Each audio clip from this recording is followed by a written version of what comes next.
Hello students, welcome to Dakshina E classroom. My name is Dinesh Godara. Today I am going to discuss triangle.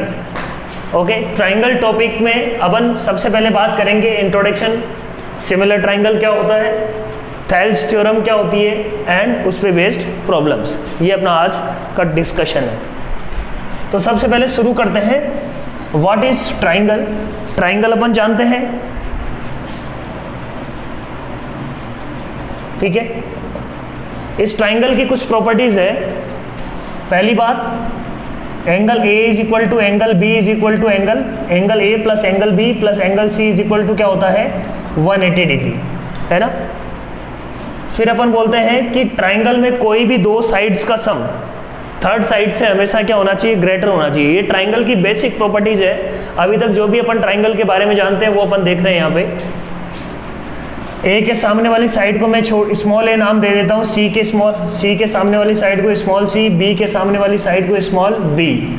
तो अपन बोल सकते हैं कि A plus B is greater than C, B plus C is greater than A and C plus A is greater than B. ये triangle की property है, ठीक है. कोई भी ट्राइंगल में ट्राइंगल की दो साइड का सम थर्ड साइड से हमेशा बड़ा होता है. तीसरी बात, अपन यहाँ पे ये भी बोल सकते हैं कि ट्राइंगल की दो साइड का डिफरेंस थर्ड साइड से हमेशा छोटा होना चाहिए. इसी का ही इम्प्लीकेशन है ये इसके अंदर वो चीज़ आ चुकी है ऑलरेडी, है ना. यहीं पे अपन c minus B will be less than A बोल सकते हैं, या अपन बोलेंगे कि difference of any two sides in a triangle will be less than third side. तो यहाँ पे अपन बोलेंगे कि b minus C will be less than A, c minus A will be less than b and b minus A will be less than c. तो ये triangle की बिल्कुल बेसिक प्रॉपर्टीज है कि एक ट्राइंगल ऐसा दिखता है और ये बातें वो फॉलो करता है. अब अपन बात करते हैं कि कोई दो ट्राइंगल के बारे में अपन को देखना है कि कोई दो ट्राइंगल आपस में क्या कैसे कैसे हो सकते हैं. तो देखो 9th क्लास में आपने पढ़ा है कि दो ट्राइंगल कंकरेंट कैसे होते हैं, है ना. कंकरेंट कैसे होते हैं ये अपन जानते हैं कि दो ट्राइंगल कंकरेंट कब होते हैं. तो कोई भी दो फिगर यदि अपन उठाएं तो यदि वो एक जैसे दिख रहे हैं अपन को, तो अपन क्या क्या बोल सकते हैं. कंकरेंट का मतलब क्या है? कंकरेंट का मतलब क्या है? Same shape and size. Concurrent का मतलब क्या है? शेप भी उनकी एक जैसी है और साइज भी सेम है. सिमिलर का मतलब क्या है? सिमिलर का मतलब क्या है? उनकी शेप एक जैसी है, साइज में वेरी, ठीक है ना. Same shape. टिपिकल जो वर्ड्स है उनका मतलब क्या है? शेप उनकी सेम है, साइज में और मे नॉट बी सेम ना. साइज में और may not be same.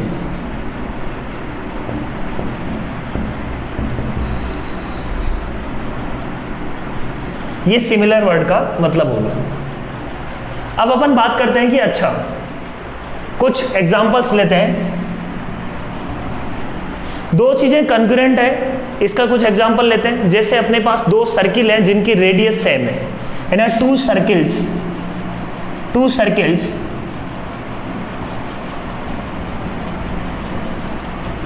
Having same radius.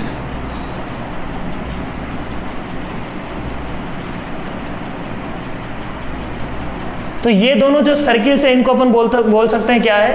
ये कंकरेंट फिगर्स है. ये दोनों क्या है? कंकरेंट सर्किल्स है ना. कंकरेंट सर्किल्स है. सिमिलरली दो लाइन सेगमेंट जिनकी लेंथ यदि सेम है तो ये दोनों फिगर्स क्या है? कंकरेंट फिगर्स है. सिमिलरली दो ट्राइंगल यदि इक्विलेटरल ट्राइंगल है और उनका साइड लेंथ सेम है तो अपन क्या बोल सकते हैं?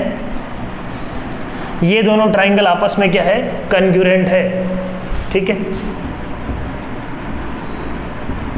ना. कोई दो ऑब्जेक्ट्स को अपन कंपेयर कर रहे हैं, उनकी शेप को कंपेयर कर रहे हैं और बोलते हैं कि वो दोनों ऑब्जेक्ट्स आपस में क्या होंगे, है ना. That's what we are saying. So likewise if we have two squares of same side length तो वो दोनों स्क्वायर्स भी क्या होंगे? आपस में कॉन्ग्रुएंट होंगे. तो ये दोनों फिगर्स क्या आपस में क्या है, कंग्रुएंट है, same shape and same size, तो इसको अपन क्या बोल देते हैं, कंग्रुएंट। तो एक ट्राइंगल के लिए अपन ने 9th क्लास में पढ़ा है कि एक ट्राइंगल और दूसरा ट्राइंगल आपस में कंग्रुएंट कब होता है, जब उसके तीनों एंगल्स है ना डिट्टो फोटो होनी चाहिए, बिल्कुल एक जैसे। जब when two triangles are congruent, मान लो ट्राइंगल ए बी सी अपन बोल रहे हैं, और ट्राइंगल पी क्यू आर, ये ट्राइंगल आपस में कंग्रुएंट कब होंगे, जब तीनों के तीनों कॉरस्पॉन्डिंग एंगल और तीनों की तीनों कॉरस्पॉन्डिंग साइड्स आर इक्वल। ठीक है, तो यदि ये दोनों कॉन्ग्रुएंट है तो क्या क्या चीजें अपन बोल सकते हैं, मान लो ए और P A B C triangle जो है वो कंग्रुएंट है किसके, पी क्यू आर के। तो अपन क्या क्या बातें बोलते हैं, A B is equal to P Q, lengthwise भी सेम होगा, B C is equal to Q R and A C is equal to P R, ये होगा। And angle A is equal to angle P, angle B is equal to angle Q and angle C is equal to angle R, ये सारी बातें इसमें valid होगी। If this is true then ये सारी बातें अपन बोल सकते हैं। तो दो ट्राइंगल कंग्रुएंट है, इसका मतलब ये है, ये अपन 9th क्लास में देख चुके हैं। अब अपन बात करते हैं सिमिलर का। तो देखो आप ऐसे समझो, आपके पास दो कैमरे हैं, आप दो फोन हैं, आप कहीं पे फोटो खींचने गए, एक की स्क्रीन मान लो छोटी है और एक की स्क्रीन बड़ी है, कहीं किसी चीज़ की आपने फोटो खींची, सेम फोटो खींची, ताजमहल की मान लो आप, ताजमहल की आपने दो अलग अलग कैमरों से फोटो खींची, तो दोनों कैमरों में अपन फोटो का ये गारंटी ले सकते हैं कि दोनों फोटो क्या है, सिमिलर है। कंग्रुएंट होगी या नहीं होगी वो डिपेंड करेगा, सिमिलर है ना, दोनों फोटोज क्या है, सिमिलर है, क्योंकि हर एक डायमेंशन एक दूसरे की क्या है, प्रोपोर्शनल है। ठीक है, जैसे अपने पास जो कैमरे में फोटो होती है उसको अपन जूम इन और जूम आउट करते हैं, तो वो जूम इन और जूम आउट में क्या होता है, बेसिकली हर एक डायमेंशन सिमिलर प्रोपोर्शन में बड़ी हो जाती है, right, enlarge in this similar proportion. तो वो जूम इन और जूम आउट वाली जो पिक है वो क्या है, सिमिलर है, वो सारी पिक्स आपस में क्या है, सिमिलर है। जो आपने जूम आउट की है वो पिक भी क्या है, प्रीवियस पिक की क्या है, सिमिलर है, तो उनको अपन क्या बोल देते हैं, सिमिलर पिक्स है वो। कंग्रुएंट क्या होगा, जब डिट्टो है दोनों एक दूसरे की, हर एक डायमेंशन बिल्कुल सेम होनी चाहिए, तो कंग्रुएंट तो क्या है, बिल्कुल same shape and same size. Similar क्या है, सेम शेप बट साइज हो सकता है सेम हो ना हो। तो सिमिलर फिगर्स क्या क्या हो सकते हैं उसकी अपन बात करते हैं। ठीक है, तो अपन बोल दिया कि अपन ने बोला कि कोई भी दो यदि सर्किल अपन ने उठाए तो वो आपस में क्या होंगे, सिमिलर, क्योंकि दोनों की शेप क्या है, सर्किल है। इसकी मान लो रेडियस कुछ r1 है, इसकी रेडियस मान लो r2 है, इनकी रेडियस डिफर कर रही है तब भी ये दोनों क्या है, आपस में सिमिलर है, ये दोनों क्या है, सिमिलर फिगर्स है। ठीक है, सिमिलर। कोई भी दो लाइन सेगमेंट्स, क्या है बच्चों, लाइन सेगमेंट्स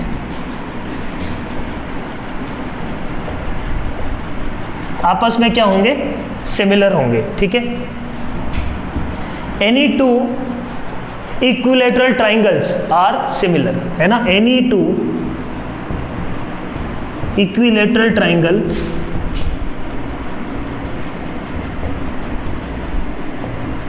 आर सिमिलर।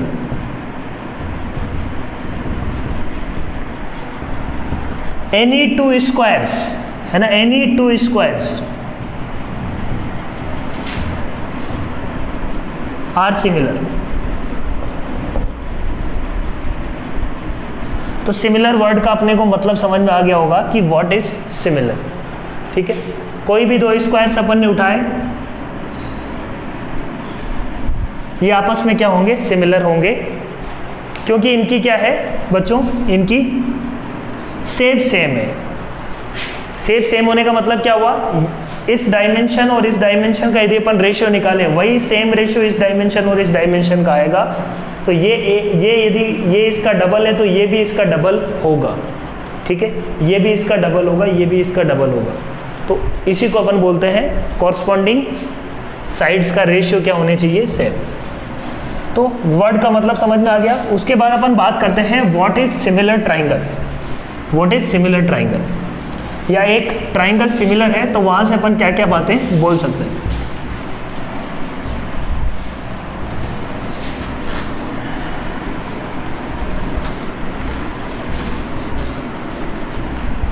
सही है।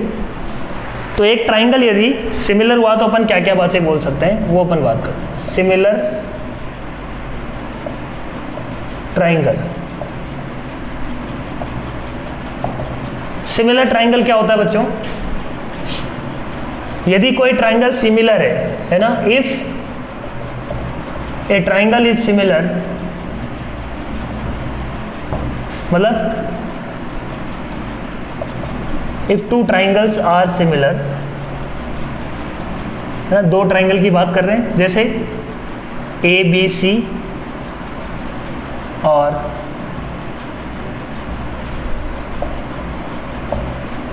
P Q are. अपन क्या बोलते हैं, A B C is similar to P Q R. इस बात से अपने को क्या मतलब समझ में आता है, यहाँ से अपने को क्या समझ में आता है कि ट्राइंगल ए बी सी और ट्राइंगल पी क्यू आर आपस में यदि सिमिलर है तो एंगल ए, है ना, this implies if this happens then अपन क्या क्या बातें बोल सकते हैं, angle A is equal to angle P, angle B is equal to, ये सब अंदर वाले एंगल की बात कर रहा हूं मैं, angle B is equal to angle Q, angle C is equal to angle R, and ये जो एंड में लिख रहे हैं वो इंपॉर्टेंट है, A B upon A P, है ना, यहां से ए बी उठाया तो यहां से A B upon P Q, यहां से क्या उठाएंगे, P Q. A B upon P Q is equal to क्या होना चाहिए, जो रेशियो ए बी और पी क्यू का है वही सेम रेशियो होगा A C upon P R का। यहां से देख लो A C upon P R, वही सेम रेशियो किसका होना चाहिए, वही सेम रेशियो किसका होना चाहिए, वही सेम रेशियो होना चाहिए, सेकंड नंबर पे बी आ रहा है तो B C upon Q R का। तो सिमिलर का मतलब क्या हुआ, जितने भी एंगल्स होते हैं, दो शेप्स यदि सिमिलर हैं तो उनके एंगल्स तो क्या होंगे, सेम। एंगल किसको रिप्रेजेंट करता है, शेप को, तो एंगल्स तो क्या होंगे, सेम, बट डायमेंशन इस तरीके से होती है, यदि एक डायमेंशन का रेशियो आपस में a बाई बी आ रहा है तो दूसरी डायमेंशन, कॉरस्पॉन्डिंग दूसरी डायमेंशन जो होगी उनका रेशियो भी a बाई बी ही होगा। तो मतलब दो फिगर्स आपस में क्या है, सिमिलर है, ठीक है। तो ये सिमिलर ट्राइंगल का मतलब हुआ।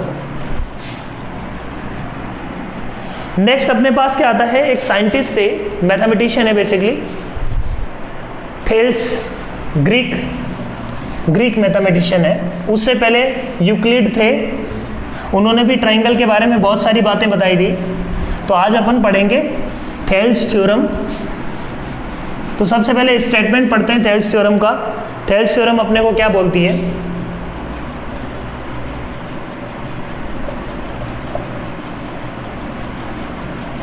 कि एक ट्राइंगल में अपन ने कोई भी साइड के parallel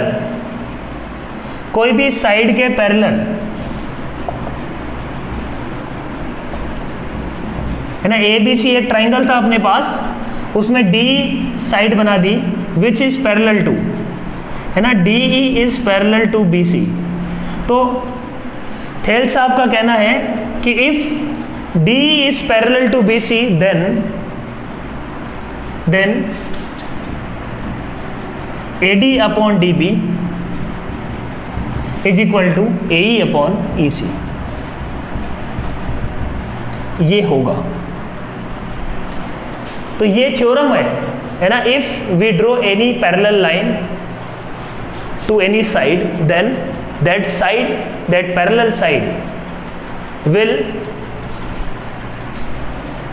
intersect other two sides in the same ratio, है ना, this parallel side will intersect other two sides, other two sides का मतलब A B and A C in the same ratio, मतलब A D upon D B is equal to होगा A E upon E C. ये Thales theorem है, इसका अपन proof करते हैं। Proof तो अपने पास टू प्रूफ क्या है, ये तो चीजें गिवन है, ये टू प्रूफ है। टू प्रूव ये बात है, this is given to us, D is parallel to B C. तो डी यदि पैरेलल है बी सी के, तो अपन यहां पे क्या कर रहे हैं, कंस्ट्रक्शन कर रहे हैं। इसको प्रूफ करने के लिए अपन ने क्या किया, एक कंस्ट्रक्शन किया, इसको यहां से जोड़ दिया और इसको यहां से जोड़ दिया। ठीक है, कंस्ट्रक्शन क्या है, connect B with E and C with D. ठीक है, ये फर्स्ट कंस्ट्रक्शन किया। सेकंड कंस्ट्रक्शन अपन क्या कर रहे हैं, draw a perpendicular from D on A, है ना।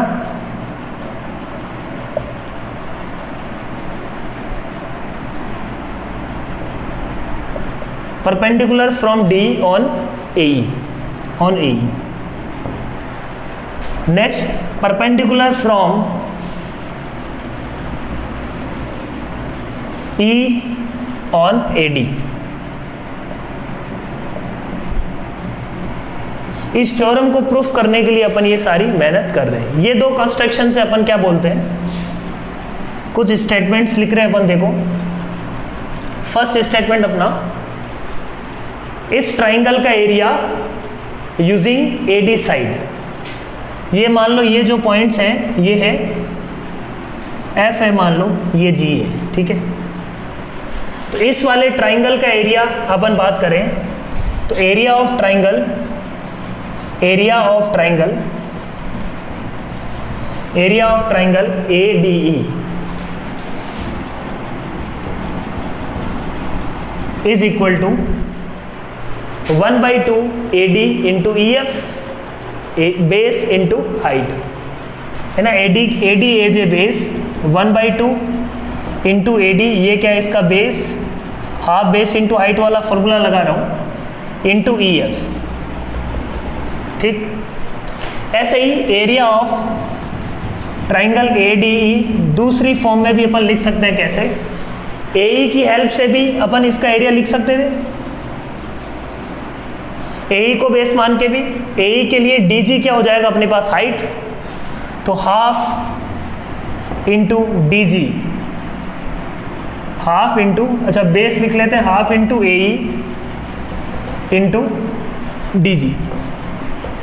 ठीक, फर्स्ट स्टेटमेंट। सेकंड स्टेटमेंट देखो, अपन क्या बोल रहे हैं, एरिया अपन लिख रहे हैं area of triangle D B D E, इस वाले का। ठीक है, बी डी ई का एरिया लिख रहे हैं, तो area of triangle B D E is equal to, अब इसके लिए यदि बात करें, बेस किसको मान रहा हूं बच्चों में, डीबी को। डीबी को मैंने बेस माना। इस वाले ट्राइंगल के लिए हाइट क्या है भाई, हाइट यही तो होगी, इस साइड का इस पॉइंट से डिस्टेंस होगा, एल्टीट्यूड अपने को क्या मिल रहा है, यही मिल रहा है। तो ई एफ ही इसके लिए हाइट है, तो इसका एरिया क्या हो जाएगा, half into B D into height इसकी क्या है, ई एफ। क्लियर है पॉइंट, इसका एरिया निकाल लिया, area of triangle B D E. ठीक है, next similarly area of triangle C E B, है ना। इस वाले ट्राइंगल का एरिया निकालना चाह रहे हैं अपन, इस वाले ट्राइंगल का, सॉरी इस वाले ट्राइंगल का नहीं, अपन एरिया निकालना चाह रहे हैं इस वाले ट्राइंगल का, क्योंकि उसी से अपने को फायदा है। तो ट्राइंगल कौन सा अपन एरिया निकाल रहे हैं, सी ई डी का, क्योंकि अपने को डी जी साइड को यूज करना है। तो सी ई डी ट्राइंगल का एरिया देखो क्या होगा, सी डी ट्राइंगल का एरिया अपन आराम से देख सकते हैं क्या होने वाला है, half into E C into height, इसके लिए क्या है डी जी। सिमिलरली है ना, इस वाली साइड के लिए इस पॉइंट से हाइट यही एल्टीट्यूड होगा डी जी। ये सेकंड स्टेटमेंट। थर्ड बात अपन क्या बोल रहे हैं यहाँ पे कि ये ट्राइंगल का एरिया है ना, इन दोनों ट्राइंगल का एरिया इक्वल है, ये अपन बात बोलना चाह रहे हैं। ऐसा क्यों? ऐसा क्यों, देखो यदि मैं डी ई को एज ए बेस मानते हुए, डी ई को एज ए बेस मानते हुए, डी ई को एज ए बेस मानते हुए इसका यदि एरिया लिखूं तो इस वाले ट्राइंगल का एरिया भी क्या होगा, half base into height. Height क्या है? हाइट क्या है? इन दोनों पैरेलल लाइन के बीच की जो भी, क्योंकि ये अपने को पैरेलल लाइन दी हुई है, तो इन दोनों पैरेलल लाइन दी हुई है, तो इन दोनों के बीच की हाइट मान लेता हूं मैं कैपिटल एच। तो ट्राइंगल डी ई सी का एरिया क्या होगा, हाफ डी ई है ना, इसका भी एरिया अपन क्या लिख सकते हैं, half into D E into height. ठीक, लिख सकते हैं, बोलो। और इस वाले ट्राइंगल का भी एरिया क्या लिख सकते हैं, क्योंकि दो ट्राइंगल के बीच में, दो पैरेलल लाइन के बीच में सेम बेस के साथ जितने भी ट्राइंगल आप बनाओगे सबका एरिया क्या होगा बच्चों, सेम। ठीक है, बोल सकते हैं अपन ऐसा। नेक्स्ट, इसके लिए भी बेस क्या है, डी। यही इसका इंपॉर्टेंट पार्ट है बच्चों, ध्यान से समझना। इसके लिए भी बेस क्या है, D. B D E triangle के लिए भी बेस क्या है, डी ही है, हाइट यही एच है। और सी ई डी के लिए भी बेस अपन बोल सकते हैं इस ट्राइंगल के लिए ई डी, और इसकी हाइट क्या है, एच। तो इसका अपन बोल सकते हैं half into D E into H. तो यहाँ से अपन एक बात बोल रहे हैं कि area of triangle B D E is equal to area of triangle C E D. और ये दोनों ट्राइंगल का तो एरिया आपस में सेम ही होगा, क्योंकि अपन क्या बात कर रहे हैं, ट्राइंगल को और ए डी ई का ही तो एरिया दो तरीके से निकाल रहे हैं। तो अपन ने क्या बोला, इस इक्वेशन को मैं 1 नाम दे देता हूँ, इसको 2 नाम दे देता हूँ, इसको 3 नाम दे देता हूँ, इसको 4 नाम दे देता हूँ। ठीक, तो equation fourth step, equation 1 divided by equation 3 is equal to क्या आएगा, 1 divided by 3 is equal to क्या आएगा अपने पास, half A D into E F upon half B D into E F. ठीक है, ये क्या है अपने पास, area of A D E.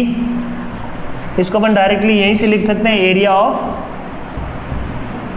A D E upon area of B D E. ठीक बात, बोलो।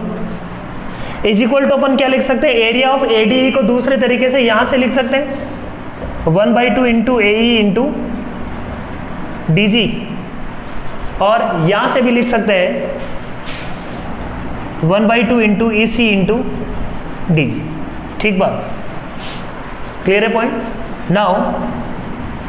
Now A D upon B D, ये इससे डी जी से डी जी कैंसिल हो गया, हाफ से हाफ कैंसिल हो गया, तो A D upon D B या बी डी एक ही बात है, इज इक्वल टू क्या आ रहा है, ए ई अपॉन ई सी। समझ में आ रहा है क्या? यही अपने को प्रूफ करना था कि A D upon D B is equal to A E upon E C. Fourth step clear है?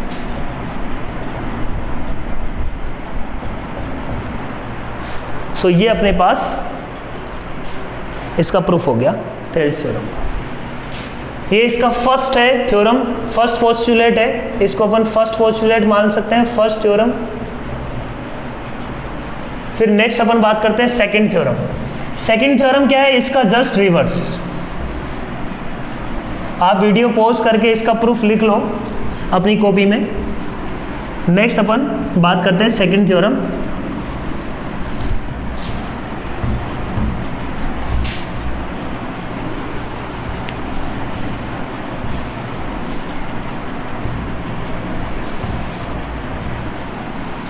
समझ में आया होगा ये? तो सिमिलर से पहले अपन ये कुछ बातें कर रहे हैं, इसके बाद में सिमिलर, इसी से ही सिमिलर की प्रॉपर्टीज भी निकालने वाले हैं। Second theorem,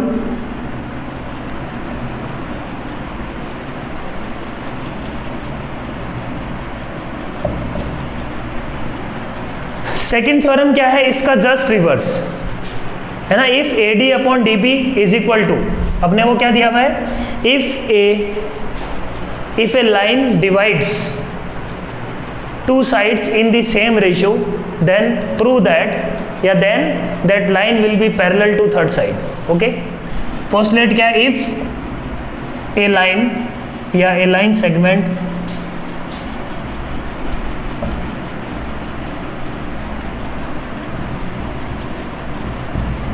divide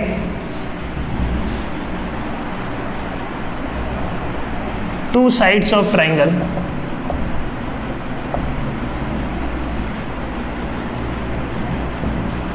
in the same ratio,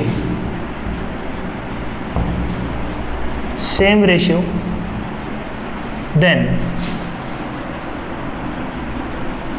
that side या that line segment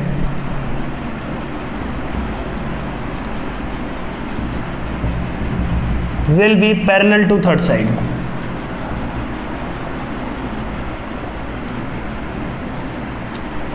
तो जस्ट इसका रिवर्स है, रिवर्स ऑफ थेल्स थ्योरम अपन बोल सकते हैं कि एक ट्राइंगल है जिसमें अपने को क्या दिया हुआ है कि भाई ये ट्राइंगल जो है, इसको, इस ट्राइंगल को ये जो साइड है डी किस रेशियो में बांटती है, ए डी अपॉन, ये गिवन है इस बार, ए डी अपॉन, गिवन क्या अपने को, A D upon D B is equal to A E upon E सी।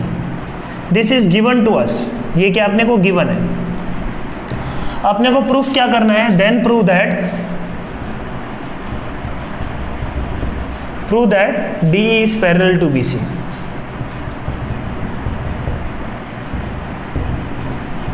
ठीक है, यदि ऐसा है तो डी बी सी के पैरेलल होगा। करते हैं सॉल्व इसको। तो मैंने बोल दिया कि मान लेते हैं, एक कॉन्ट्राडिक्शन मान लिया अपन ने कि ये नहीं है, कि डी पैरेलल नहीं है। लेट्स से एक दूसरी लाइन है E dash, D dash parallel है, अपन बोल देते हैं कि डी पैरेलल नहीं है भाई, डी डैश पैरेलल है ना। सो अपन ने एक कंस्ट्रक्शन किया है यहाँ पे डी डैश, यहाँ पे कंस्ट्रक्शन क्या है, क्योंकि बोर्ड्स में ये सब लिखना बहुत जरूरी होता है। कंस्ट्रक्शन क्या है, डी डैश लाइन सेगमेंट।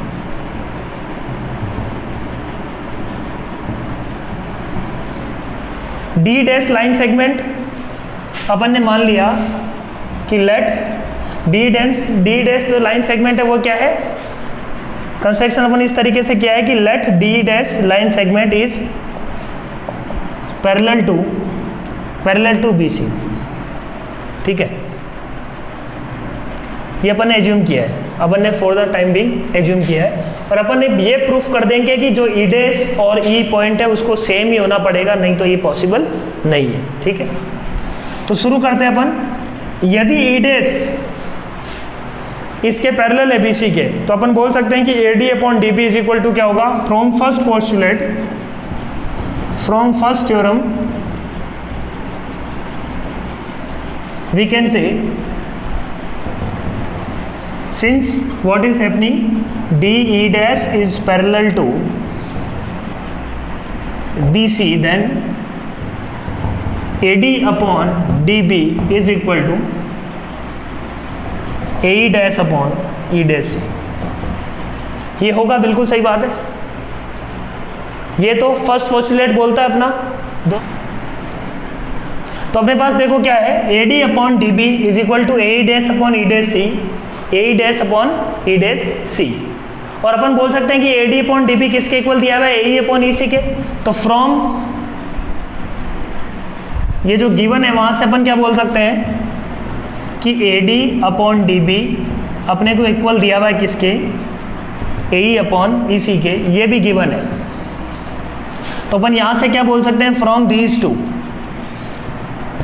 ए ई डैश, सेकेंड स्टेप अपन यहाँ पे क्या बोल रहेंगे, A E dash upon E dash C is equal to क्या हो जाएगा अपने पास, ए ई अपॉन ई सी। ठीक है, ये प्रूफ कर दिया।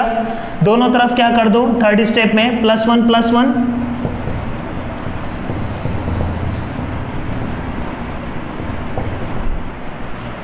तो यहां से देखो ये क्या आ जाएगा, A dash plus E dash C हो जाएगा, A dash plus E dash C upon E dash C which is A C upon E dash C is equal to, यहाँ से भी क्या आ जाएगा, ए सी अपॉन ई सी, ए सी से ऐसे गया तो from here we can say E dash C is equal to E C. अब एक पॉइंट तो अपने पास सेम है सी, और बोल रहा है कि E dash C is equal to E C, same direction में अपन ने ई डैश पॉइंट लिया है, सेम डायरेक्शन में जिस डायरेक्शन में ई है। तो अब ये दोनों पॉइंट अलग अलग कैसे हो सकते हैं कि भी सी से इस लाइन पे एक पॉइंट है ई जो जिसकी डिस्टेंस और ई डैश की डिस्टेंस यदि सेम है तो E dash must be equal to E. तो from here we can say E dash must be equal to E. तो यहाँ से अपन ने ये प्रूफ कर दिया कि there will be no other point other than E, E के अलावा कोई और पॉइंट नहीं होगा E dash for which D E dash is parallel to B C. इसका मतलब ई वही पॉइंट है ना, जो ई डैश अपन ने लिया है, E dash is equal to E, इसका मतलब जो अपन ने माना है कि ई डैश एक डिफरेंट पॉइंट है वो गलत है। E dash will be equal to E, hence D will be parallel to B C, D will be parallel to E C. This implies D will be parallel to BC। तो ये अपने पास बच्चों theorem थी। I hope दोनों theorem समझ में आई होगी, similar angle triangle का मतलब समझ में आया होगा। नेक्स्ट क्लास में अपन इस पे बेस्ड प्रॉब्लम्स करने वाले हैं। So thank you very much, all the best.